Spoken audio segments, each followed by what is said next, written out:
They went across the lake to the region of the Gerasenes. When Jesus got out of the boat, a man with an evil spirit came from the tombs to meet him. This man lived in the tombs, and no one could bind him anymore, not even with a chain. For he had often been chained hand and foot, but he tore the chains apart and he broke the irons on his feet. No one was strong enough to subdue him. Night and day among the tombs and in the hills, he would cry out and cut himself with stones. When he saw Jesus from a distance, he ran and fell on his knees in front of him. He shouted at the top of his voice, What do you want on me, Jesus? Son of the Most High God, in God's name, don't torture me. For Jesus had said to him, Come out of this man, you evil spirit. Then Jesus asked him, What is your name?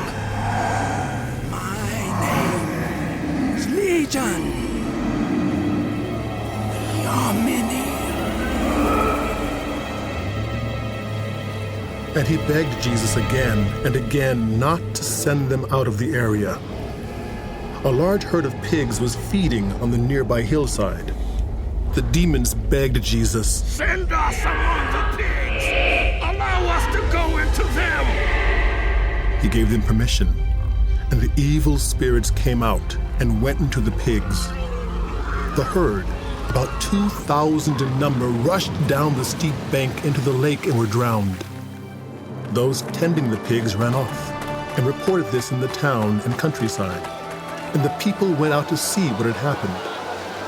When they came to Jesus, they saw the man who had been possessed by the legion of demons sitting there, dressed and in his right mind, and they were afraid. Those who had seen it told the people what had happened to the demon-possessed man and told about the pigs as well. Then the people began to plead with Jesus to leave their region. As Jesus was getting into the boat, the man who had been demon-possessed begged to go with him.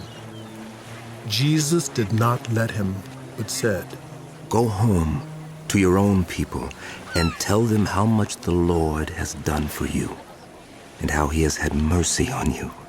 So the man went away and began to tell in the Decapolis how much Jesus had done for him, and all the people were amazed. When Jesus had again crossed over by boat to the other side of the lake, a large crowd gathered around him while he was by the lake. Then one of the synagogue leaders named Jairus came, and when he saw Jesus, he fell at his feet. He pleaded earnestly with him. My little daughter is dying. Please come and put your hands on her so that she will be healed and live. So Jesus went with him. A large crowd followed and pressed around him. And a woman was there who had been subject to bleeding for 12 years. She had suffered a great deal under the care of many doctors and had spent all she had. Yet instead of getting better, she grew worse. When she heard about Jesus, she came up behind him in the crowd and touched his cloak, because she thought, If I just touch his clothes, I will be healed.